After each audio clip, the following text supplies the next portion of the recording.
સમાચાર બનાસકાંઠાથી પ્રાપ્ત થઈ રહ્યા છે। છેતરપિંડીના લકી ડ્રો ઉપર બનાસકાંઠા પોલીસે સકંજો કસ્યો છે। ત્યારે લાખણીના ઘાણા ગામે યોજાઈ રહેલા લકી ડ્રોમાં પોલીસ ત્રાટકતા આયોજકો ફરાર થઈ ગયા।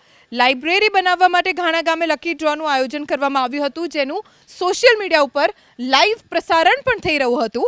આ ડ્રો માટે છેલ્લા 3 મહિનાથી કૂપનનું પણ વેચાણ કરવામાં આવી રહ્યું હતું। જો કે આગતથડા પોલીસની ગાડીને જોતા જ ડ્રોના આયોજકો ફરાર થઈ ગયા। બનાસકાંઠા જિલ્લામાં અત્યાર સુધીમાં છેતરપિંડીના લકી ડ્રો મુદ્દે 6 જેટલી ફરિયાદ નોંધાઈ ચૂકી છે।